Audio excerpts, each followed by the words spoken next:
everyone, welcome to Squirrel Brain Stories. Just a little reminder right here at the beginning, we're going to be talking about heavy topics. Please make sure to take care of yourself, reach out to a friend if this triggers something in you. Make sure you drink your water, take your meds, and just maybe if you're not in a good place, today is not the day for this, come back to us later. Hey, hello everyone. Welcome back to Squirrel Brain Stories. I'm Angela, and here's my co-host Adria. Hi guys. And listen to the trigger warning, please. This is another trigger warning episode. Yeah, I don't know where we're going, but it's gonna be a ride, y'all. And if you haven't followed us yet, look us up. We're on all the streaming platforms on YouTube, Squirrel Brain Stories. Look us up, Spotify, YouTube, Apple Music. So you can hear the whole series. Email us, squirrelbrainstories@gmail.com. If you have anything you want to tell us, ask us, send us. Or if you have if you have a story of your own that you want to be shared, after this episode, we're probably going to do a couple more with my husband again, the retrospective podcast, and then we're going to move on to our friend Nico. Yeah. And then I think we have someone else after that as well, if that still holds up. God, I hope so. We'll see. Yeah. Okay, so Juan is now out of the house. But not gone. Not gone, unfortunately. Backtracking to the immigration and stuff, I did pay his bail for him to get out. It was $12,500, and I never got it back because he didn't finish going to his courts. And this was the first time he was arrested, but wouldn't be the last time he was arrested. Yes. And he essentially skipped bail, but was granted bail again down the line. Multiple times. Reasons unknown. Multiple times. Clackamas County. Gotta love it. Yep. So we're still in the same apartment complex, where he was living with us. And his brother and sister-in-law lived right in front of us. And then his other brother and sister-in-law lived right around the corner from us. And so I knew that they were spying on me. And I wanted to get away from there. So at this point, I already had contact with my dad. And we got in contact a little bit. It was like right around the end of, when Juan was around, but we didn't meet face to face until Juan was gone. And my dad came out and helped me move. I found a new apartment. And then one of my older sons came and lived with us for a while there too. And we think that Juan followed the girls home from school on the school bus, because we were still in the same town. So the girls didn't change schools, which I probably should have done, but I didn't think that I would need to. So he followed them home from school, we think, and found out where we lived. And after all, we got him out, during all of this of getting him out, I got a restraining order and all of that stuff in place. And after we had moved, we saw him at Fred Meyer, and he came up to me and he was talking to me and telling me he loves me and trying to get a kiss from me. And so I called the cops. Yeah. And he was, and I left, and the cops ended up picking him up and charging him, for violating a restraining order. And he had a $5,000 fine. And so he only had to pay $500. And then he was released. So that was the first violation of restraining order. And then after that happened, and he obviously knew where we lived, we had a dog. And my son went to go take the dog. So let me back up. I was waiting for my son to get home from work, and he wasn't home yet. It was just me and the kids at home. And I saw the door handle. It wasn't the round door handle. It's the door handle that has the Like the little flat ones? Yeah. And I saw it move a little bit. And I thought it was my son coming home from work. But then the door didn't open and the thing went back. And I was like, maybe I'm just seeing things. No, I saw that. The door handle like halfway opened and then it didn't. And then a few minutes later, my son walks through the door and I was like, did you just come up to the door a little bit ago and like start coming in and turn the door handle a little bit? He's like, no, this is my first time coming up the stairs. And I was like, that's weird. And I was like, hey, by the way, can you take the dog outside to go potty? And it was nighttime. It was dark outside. And he goes down the stairs. And when he goes down to the stairs, there's someone that's short and stocky, just like Juan is. And they had a hood on. And so my son couldn't see who it was, but the dog knew. Like, he had one of his police reports were for animal abuse. So the dog saw this person and the dog yanked away from my son to try to run off. So I'm pretty sure it was him. Yeah. But since my son didn't get a good look at the person. You can't go to the police and say it was him for sure. Yeah. Yeah.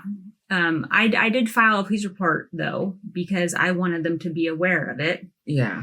And then once he found out, I think he went to a friend of the girls that went to school with them. And, he was talking to them and then passing messages on to the girls. So basically it sounds like he was like trying to get one of the girls to get the titles for the cars from my filing cabinet and give it to him. Yeah. And then, so there was like 1, 2, 3, there's 3 violations of, restraining orders. Okay.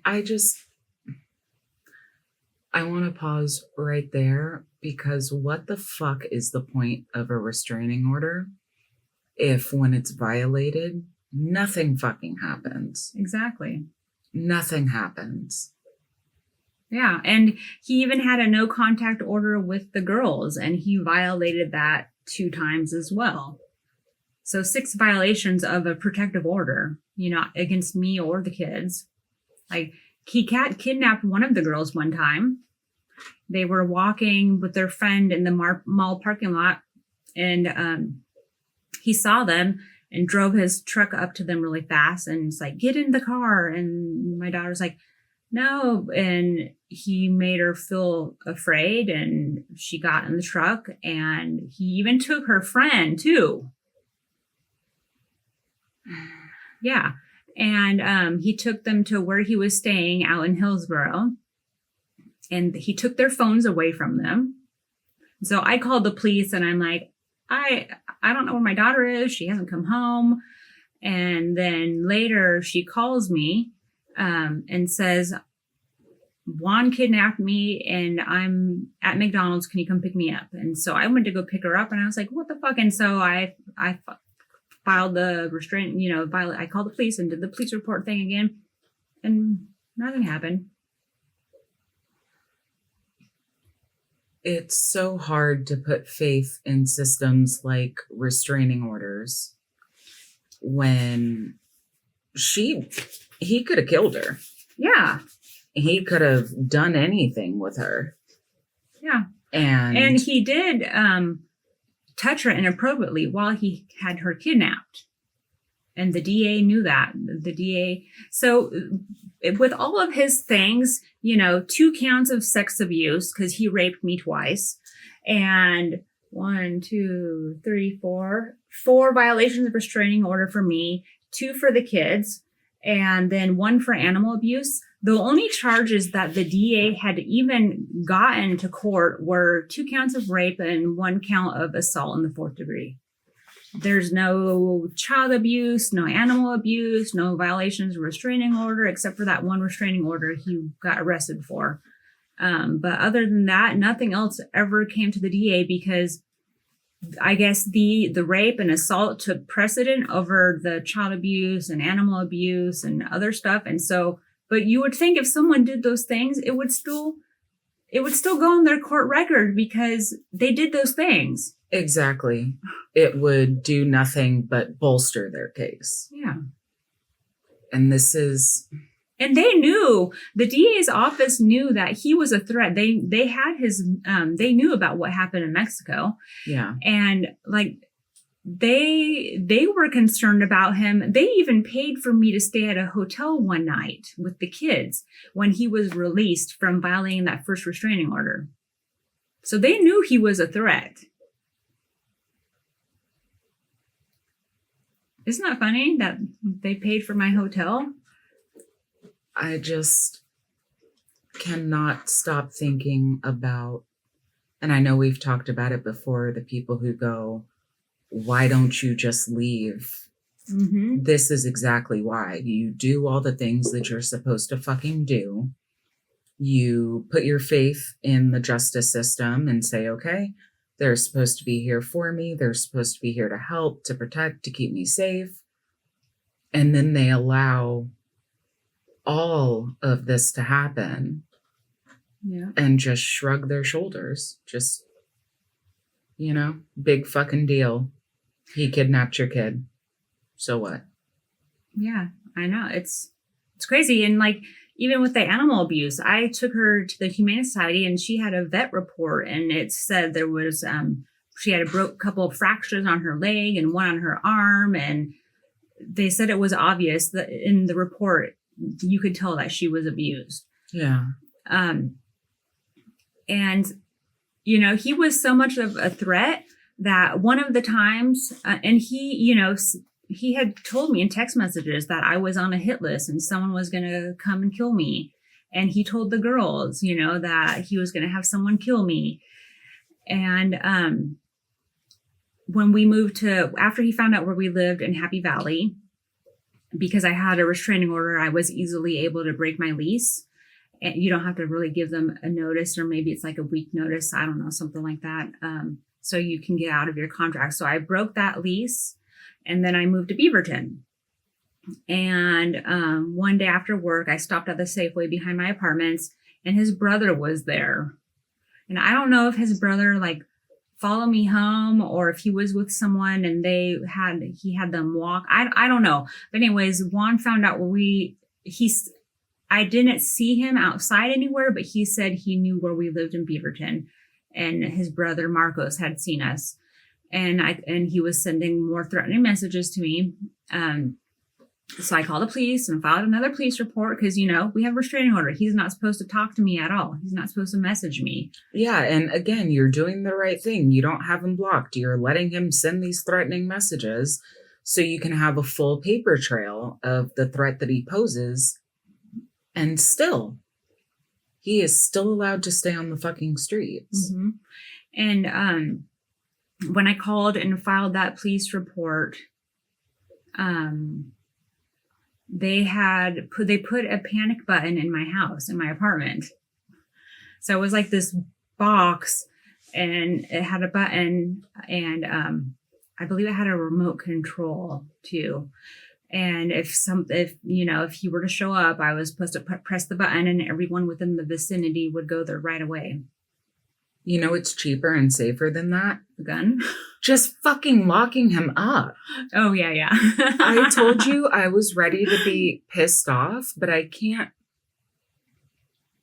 My brain cannot process an entire agency going through the hassle of installing a panic button in someone's home instead of just fucking getting the threat off the street. I can't.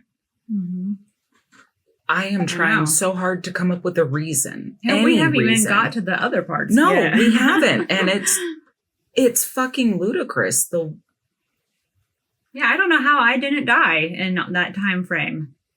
If we look back on the episodes we've done and we look back on all those instances you were failed, this is just a huge fucking cosmic joke. Yeah. Every fucking agency that you ever put your faith in Mm-hmm. that should have had your back just fed you to the fucking wolves. Yeah. No, that's exactly. I mean, sorry, I'm getting, I'm real upset. It was pretty wild. So once he found where we lived that second time, my mom told me that she had a trailer. And I was like, I'm like, can I buy it from you? Okay, we're going to have to stop there. What the fuck is this bitch doing in the picture? What is... My mom? Yeah. Because... I don't fucking like you either. Well, so my stance on it is, yes, what they did was horrible. Yes, what they did was illegal. Yes, what they did was bad.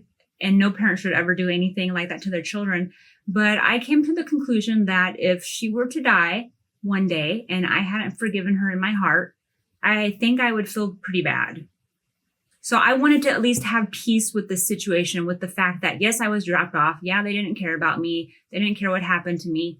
But I want to have peace when she dies. I don't want it to someday sit over my head and haunt me. That's true, but forgiveness is for you, not for them. And you can forgive and still... Yeah.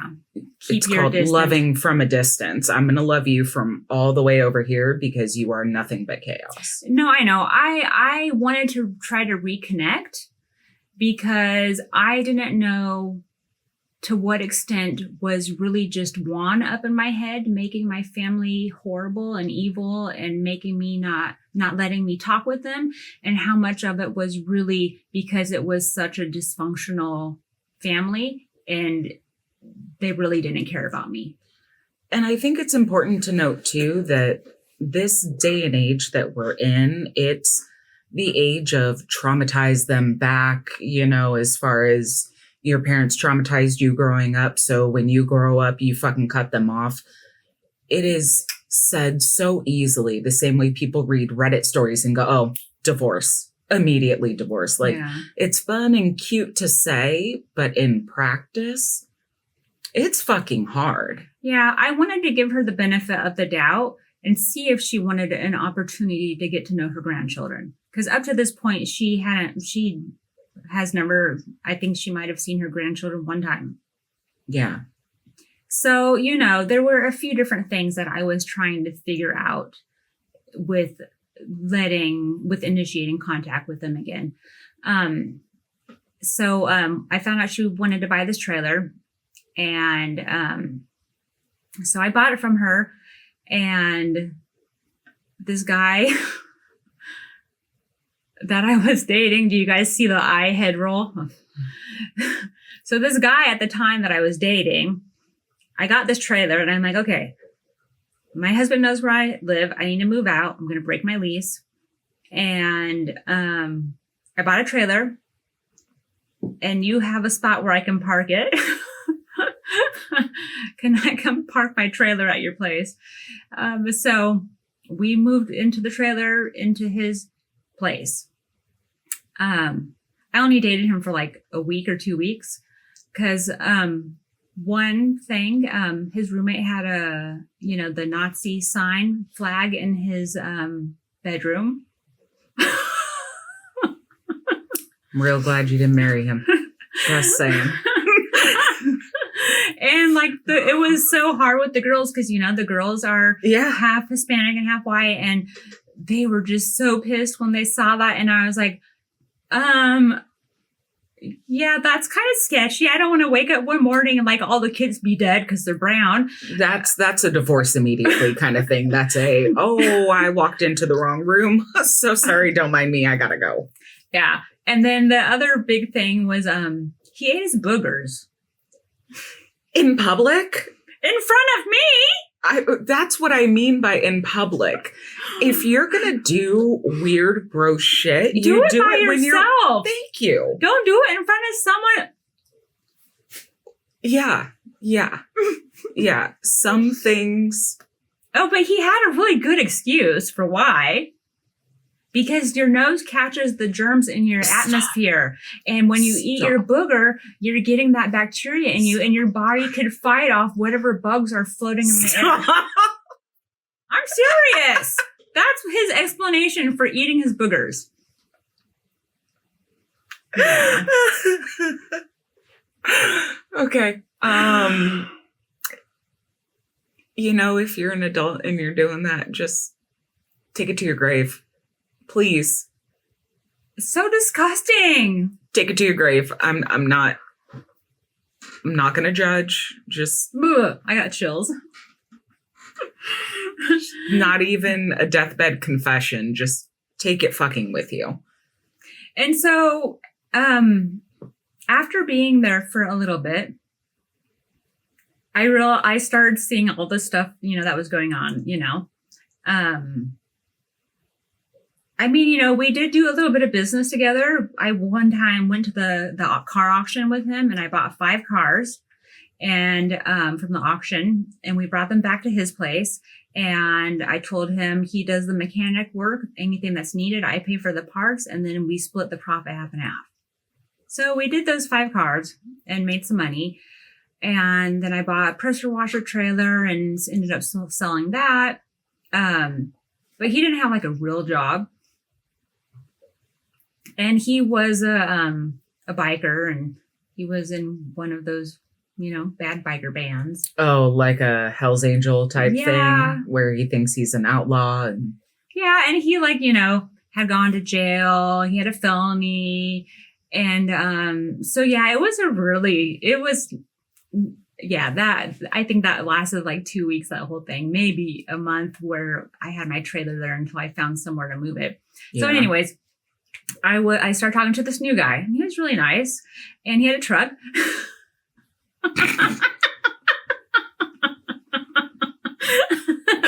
You are nothing if not resourceful and an opportunist. And I say that with so much love.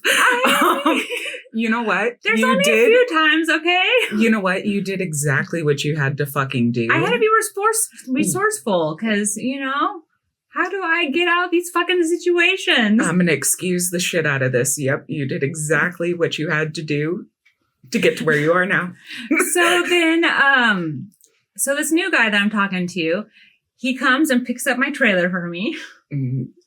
Goodbye, Nazi. And then I went and moved my trailer to one of my friends that I lived in the cult with. She was one of the girls that lived in the cult, and she was one of the girls that got abused there as well. And she was living with her fiance in a little small town out in Willamina. And I was like, can I bring my trailer and live out on your road for a little bit until I find somewhere more permanent to park it? And she's like, yeah, that's fine. So I moved the trailer there. Me and the kids moved there. So it's a big trailer. It's like, 36-foot trailer. So it has like 2 separate rooms. The girls have their room, and Nito and I, we were still sleeping together because he was just like 2 years old. Yeah. So, it was doable. Definitely smaller than what I was used to, with an apartment and stuff. But, it was fine. I mean, It works. It worked. So, a little time goes by, and my friend and her fiance end up separating. And, I didn't really know all the details. They were always fighting. That's, really all I knew. So they ended up separating, and she moved out. So now I'm stuck here with her fiance, and then I'm down in my trailer, but we have to go up because I didn't attach any water or anything to the trailer, just electricity. So we'd go up to take showers and use the kitchen. And he's like, we have 2 empty rooms up here. Why don't you just come move up to the house? And I was like, and by that time, the girls already were kind of taking over one room because they didn't like the trailer that much. And so we ended up all living up there. And things were just kind of weird. He was always trying to hit on me. And so I just tried to stay in my room. And at this point, I was working from home. So I just, try to be in my room and, just mind my own business. And he was just kind of creepy. And Like like one of my daughters, she, you know, would wear short shorts and he would comment to her and be like, Ew. you need to go change those shorts because they're too short and too revealing. No, you need to stop being a fucking perv and Yeah. stop looking at minors. Yeah, no, exactly. So she told me that happened, and my daughter was trying to tell me that he was a drug dealer, and I was like, "Are you sure?" And it turns out, yeah, he really was in the meth business. Walter White. I mean, I don't think he made it, but there was definitely a lot of sketchy people coming and going like all the time. And I can't believe I was right there in the middle of it. Girl, you... Yeah. I'm like so oblivious to like this street crap because I don't know. Past and just saw chaos and went, if this is the chaos bubble, let me live right fucking here, right in the middle, and watch everything go on. Yeah, and he had this tattoo on his hand, and I guess he lived in Mexico for a while, and he was part of some cartel in Mexico, and he was a confidential informant, and that I don't know. I didn't know how much to believe or not to believe, you know. I mean, look at your life. I'd believe it. Yeah, I mean, Stranger Things. I know, right? So we weren't there for too long, and by this time, I had met my husband, Buck, and you know, we meet, and we both were living in trailers because of our own unique circumstances. Yeah. And so he comes to the house, and he, you know, meets my roommate, and he's probably like, what in the fuck? What am I getting into? And he worked from home too. So we would, he would come down and we would work to home together. And y'all still do. And we still do. Yeah. So it was pretty fun having him down there and visiting. And, you know, because the house was just weird and I try to keep it as clean as it can, but oh my gosh. I've never seen anyone make such a damn mess because he had a cabinet company. So he would build cabinets. So there was bark dust constantly, bark shavings like everywhere, all the time, all over the house, no matter how much you swept. It was really gross. And I finally end up realizing that things are getting really weird. Like, he'd have this friend over and the smoke alarm would go off, but there would be nothing burning. Bye. So I don't know what that was all about, but then I think one of my daughters told me that meth can do that. I don't. Bye. Okay. That's God telling you got to fucking go. Oh, okay. See, I don't know about like this street drug stuff. I don't need to. You know, Soviet Russia had less red flags than this shit going on. It's a whole fucking parade. No. And so, you know, things are just really sketchy all the time. And finally, I call my dad. I get a hold of my dad. I'm like, okay, Dad, I need to move out of here. So once I find a spot to move my trailer, can you or one of your firefighter buddies, you know, because my dad worked for the fire department. And I was like, do you or someone you know, is there a way that someone can come down and help me move my trailer once I find a spot? And so he's like, yeah. And so he had someone come down and move my trailer for me. And I found a spot that it wasn't too far away, like maybe 15 minutes away, Grand Ronde. So we were in this, I had this trailer in this park called Wandering Spirit. Okay. So we moved it there to Wandering Spirit. After we had moved out, DHS called us, and this time about my roommate's house, because apparently he was being investigated for prostitution and some sort of drug racketeering thing. So yeah, that was pretty crazy. Sounds like you got out just in time. Yeah. Yeah, so crazy. Anyway, so we're at this trailer at Wandering Spirit. And, Buck, he has his annual training, so he's gone for a while, and we hadn't moved in yet together. And Juan was still harassing me. I had to go get a new restraining order in my new county that I live now. And we finally talked about it, and we're like, we should move in together. And he's like, yeah, we should move in together. So he puts his trailer in storage and moves in with me in my trailer. And while we were living there, we had the big old fire that happened in Otis, Oregon. And that was just right down the street. Like my trailer. Shit. Yeah. I can't remember how many acres that fire was. It was a pretty big, massive fire.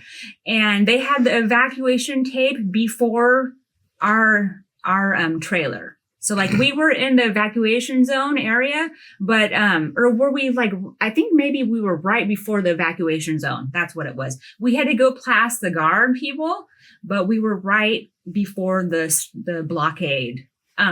But like the rubber rim around the trailer, mm-hmm.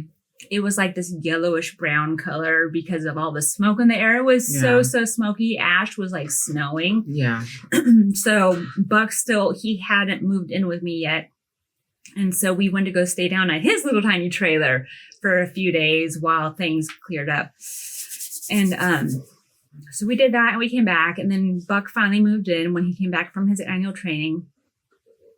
And after he moved in, we had an ice storm up there in the same place. So first we had the fire, and then we had an ice storm, and all of the trees, like they were just covered with ice, and there was tons of trailers that were just smashed because trees fell on them. And there was no electricity for a while. We had gas, so we had heat, but there was no internet for like a week. So Buck and I, we'd drive down to the laundromat to work from out of our car to use the Wi-Fi. And then, that all thawed, and, a little time went by, and then we had flooding. And the flooding was like 5 feet from our place. And there was people's trailers that were like already past the door in water. People's cars were like past their windshield in water. And I was like, well, this sucks, because if I have to leave, and the firemen were there, and they were pulling out some of the trailers of some of the old people, which was really cool. I didn't know that they did that. They helped them leave with their trailers. They should. I mean, I don't know what is, the thing they're supposed to do. So I was like, this is really cool. These guys are helping all these old people. Yeah. And thankfully it stopped rising. So, we didn't have to worry about it, because this was one of the times Buck was gone. And so it was like, it was kind of scary because, I don't have a truck. I had a car. So like. Yeah, you weren't moving it. No. So yeah. This place, Wandering Spirit, I'm pretty sure it's like cursed land, because the Indian reservation is like right up the hill. So I don't know. Buck and I always have this inside joke that it must be some burial ground or something. I was just going to say, y'all were on somebody's granddaddy, and that was all kinds of bad. No. Yeah, it was pretty bad. Nuh-uh. It was crazy. So yeah, that was our first, year together with nonstop crazy stuff, and Juan still stalking and harassing me. And then, he got arrested the first time for a violation of restraining order. And, after the immigration thing, and he was released. And then they detained him again, because after his violation of restraining order, there was like status check, and there's court stuff you have to go to first. And he had the rape and assault charges added to that, but none of the other charges were added to it. Anyway, so he was arrested again. And this time he was given a $500,000 bail. And, I go there, I interview with the people because it's supposed to be a 6 jury trial. And so I go to the court date and he doesn't show up. And he his lawyer already talked to me, or talked to my lawyer, I'm sorry, or the DA. I don't know I can't remember. I didn't have a lawyer. It was to the DA. His lawyer talked to the DA, and he was gonna plead guilty of the charges and for a lesser time or whatever. And he ended up no-showing. And then after he no-showed, his attorney withdrew from representing him. And he contacted one of my daughters from the time when he was out on bail. And he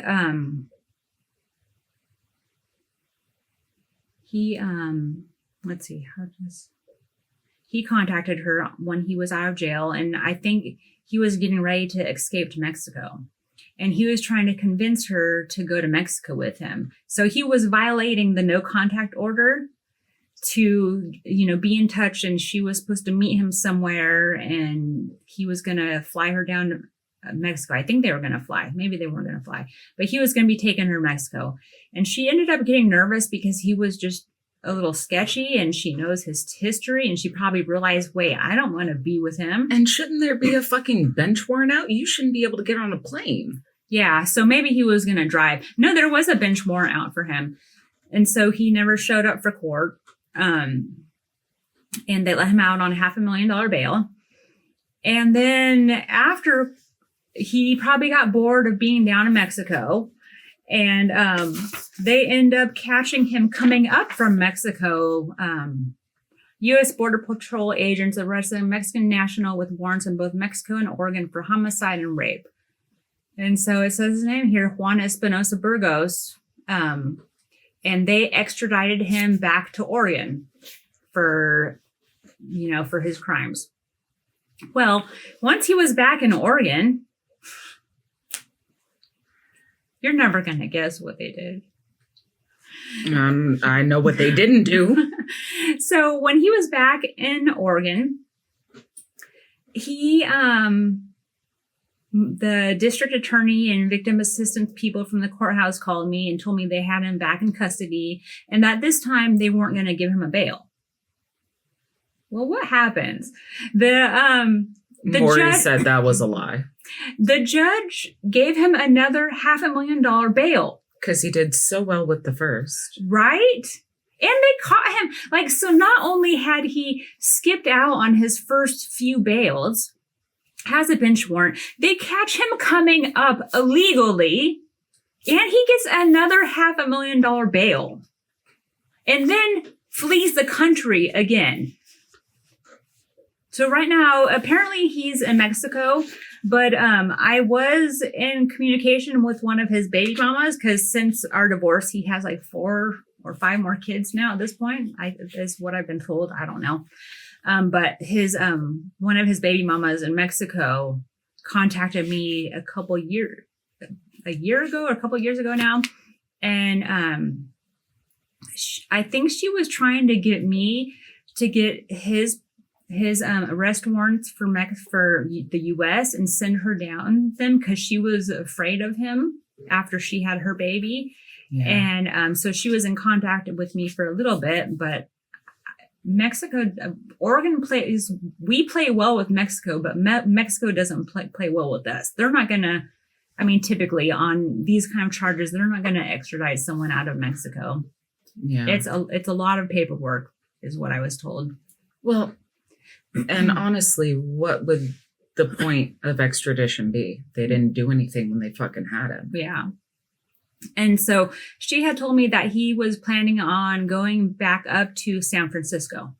So at this point, I don't know if he is back in the U.S. or not. I would think that the recent Trump activity would deter him from coming back illegally. And you wouldn't think that he would want to have to spend more bail. At this point, he's spent, $50,000, $50,000, $1,200, $5,000. Like, So he's like and what? a house in debt. And like, but where the hell is he getting this money? My kids never receive a dime of child support. Yeah. So like, where's all this money going? Where's it all coming from? It's crazy. I mean, Who would pay $100,000, to get him out of jail? Fear is an incredible motivator. And I think that given he convinced you to pull out of your 401, you know what I mean? This is someone, as horrible as he is, he's got to be charming in some way. In that initial meeting, he's got to have those kind of stereotypical narcissistic qualities that draw people in so that he can take advantage of them. Yeah. Because it's not possible for someone to be able to do the things that he's done and have the support, the financial support that he has had without having control over people. Yeah. So there has to be something about him that is charming, that's disarming, that draws people in. And then he reveals who he really is. And by that point, you're too terrified to go against him. Yeah. It just... Oh. Apparently it works on the legal system, too. I know. I'm never going to fucking get over that, ever. You would think after the first $500,000 bail that they learned their lesson. Yeah, he's a flight risk. You would think after he set his ex-wife on fire that, even across a border, you wouldn't want this person out in the wild. Yeah. Right? Yep. So, yeah, it's so crazy. Everything. He's another one of those people that feels like he's untouchable. He can get away with anything. Because he is. For all intents and purposes, he is untouchable. Yeah, he definitely has been. And there's no one to blame but the legal system, truthfully. Yeah. So if anyone sees him out there, the U.S. Marshals still have him wanted. Juan Espinosa Burgos. They ain't gonna do anything. No, born in Yucatan, Mexico, Uxcusca. So if anyone sees him out there, do the right thing. Put in a report. Probably won't make a difference, but at least you tried. Right. I'm so not hopeful. Oh, so much craziness. And in the midst of all this, swastika boy and biker drug dealer man, now you're trying to move past all this and you haven't taken any time. You haven't taken any time to heal for you, for the kids. And then you meet who will become your final and wonderful husband. Yes. I'm putting that into the world because you can't get rid of him. No, I don't want to. Good. He's my second half. No, but all of these things are happening and you're trying to go into your first healthy relationship. Yeah. What the hell is going on in your head at this point?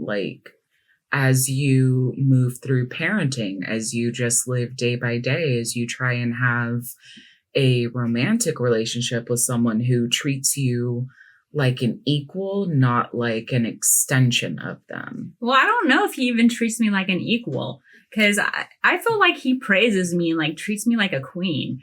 So I don't know if it's a fair, treatment there. Well, let's start with he treats you like a human being that's worthy of love and respect. Yes. Yeah, no, it's really crazy. I don't think I would have been able to get to where I am without him. Yeah. Because he has he has the intuition to see my personality and who I am and what I need. And he knew that he needed to take a step back and just kind of let me be this free butterfly and kind of do whatever, gets on my mind. Like, oh, I want to do this, or oh, I'm going to do this. He's like, okay, what do you need? What do you need me to do? What do we need to buy? It doesn't matter what it is, any crazy idea like, oh, I want chickens. Well, now we have chickens and we move them every week so they have fresh grass to eat, in their new spot. And it doesn't matter what it is, but he knew that I needed freedom to begin to heal. How scary was that for you?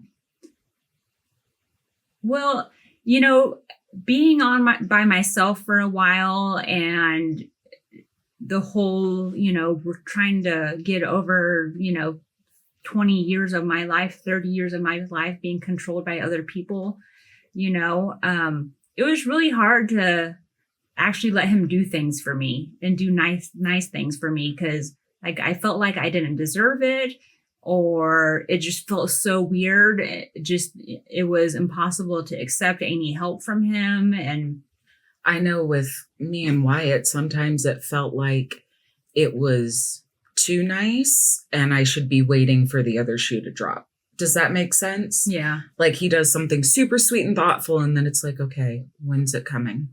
When's he going to call me a piece of shit? When is he going to, tell me hates my kids or, whatever else? Yeah. When is that bad thing going to happen? Yeah. No, it was quite the relief. Just like I felt like I was finally able to take a breath, because he was supportive and he supported me and he let me follow my passions and my drive, and he let me figure out my hobbies and never tried to step in the way or try to control me, or, not even telling me what to do, and it's great. It was very relieving to finally feel, to see what that feels like. And to have him be so consistent with it too. Yeah. There was never any moment of the other shoe dropping. There was never any glimpse of that. No, to this day, we still make the bed together. Except for just the other day, because he beat me to it. I was making my tea and giving the animals all their nighttime feedings. So he beat me to making the bed. But he always tells me this story every time we make the bed, because his two grandmas, one used to him and his grandma used to make the bed together, and she had this little saying that she would always say, and he always jokes about that when we make the bed together. It's so cute. Oh my goodness. But yeah, no, it's really nice to actually see, what it feels like, and to not be controlled by someone, Yeah. It's pretty eye-opening, and it's fun. I feel like I'm like a baby, or not a baby. I feel like I'm about a toddler phase in adult life. I'm still learning things about me, what my likes are, what my dislikes are. There's a lot of stuff, I haven't done that I still want to do. We've just been super busy. Yeah. But we're not going to have a quiet life. I'm going to keep him busy. Yeah, it's pretty fun, and it's fun, seeing him do stuff with the kids, and yeah, it's good. We're happy. I'm happy. Nah, he's happy. You can see it in his eyes when he looks at you. It's very sweet. Yeah, it is. It's a good. Oh God, we're gonna get sad again. Fucking hell. Well, if we're closing off the chapter with Juan. Oh God, this is going to be, okay. We have to do it to the full extent. So here I have the letter, you guys. And this letter, one of the times we moved, I found it in my daughter's room, and it was taped on the wall, hiding behind a picture of her and her friend. And I saw it, and, when I was cleaning the room when we were getting ready to move, and I just hold on to it ever since, because, it shows me gives me a deeper insight into what exactly the extent of her pain that she was going through. But yet it also shows me how much she has grown and overcome. Yeah, I need you to hurry up and read it because I'm already starting to tear up because I love your kids so fucking much. And yeah. So this letter is written by one of my daughters, and she wrote it to her dad or about her dad. And it says, people think that you, and her handwriting's a little bad, you guys, so, bear with me. People think you cut because you want attention. You cut because you can't take all the pain inside, so you just take all the pain on your body.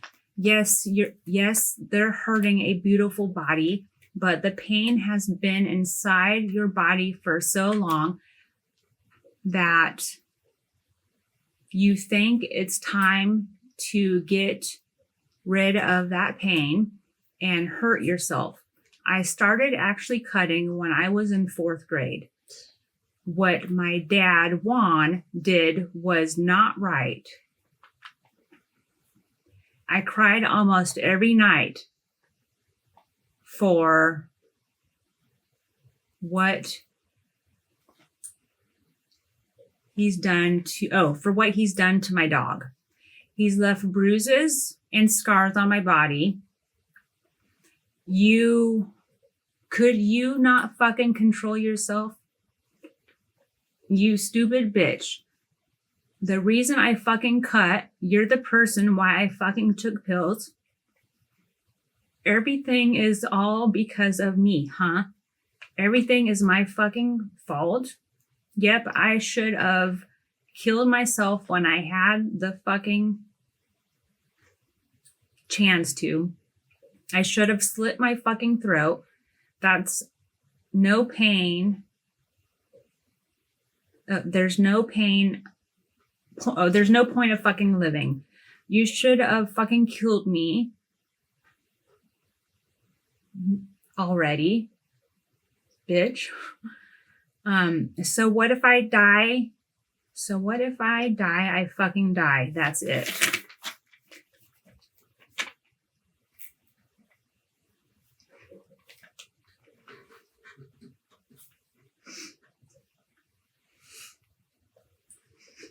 And then on the back, she wrote, one day it'll change.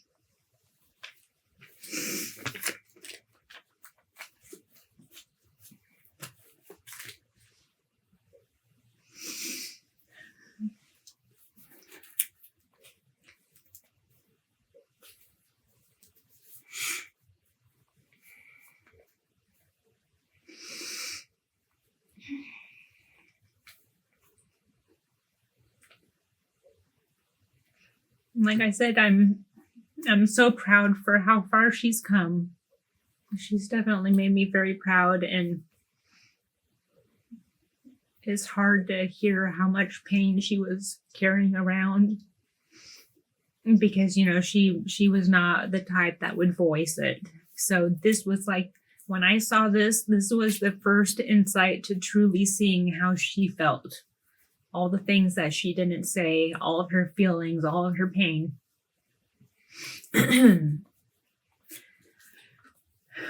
Juan does not deserve to be called a father. No, he's a sperm donor at best.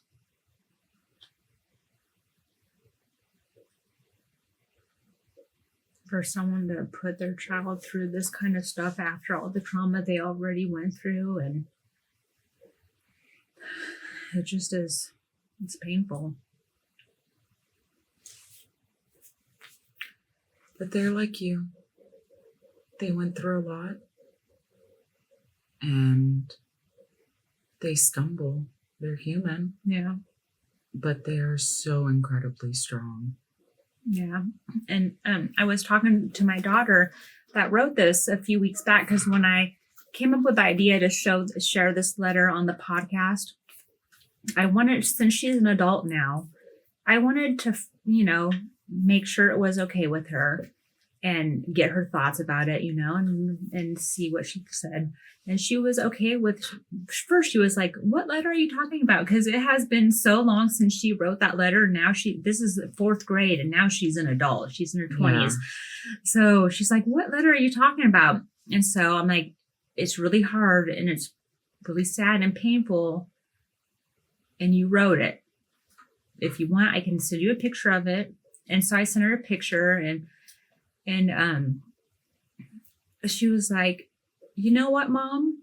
With everything that we've been through, I know that we wouldn't be as strong as we are if we hadn't gone through those things. And I was like, amen. That's exactly what I say all the time when, we wouldn't become who we are if we didn't have to suffer along the way. I mean, yes, a lot of stuff could have been withheld because a lot of stuff was not fun. But, I know it's made us more resilient and stronger and less breakable.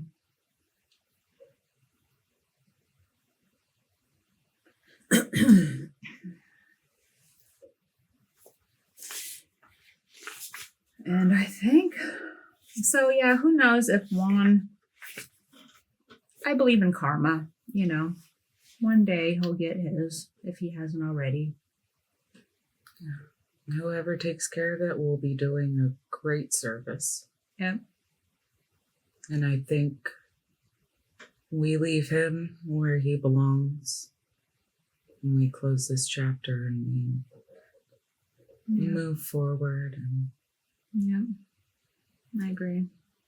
It's enough. Too many years he's stolen from us. It's time to be finally free.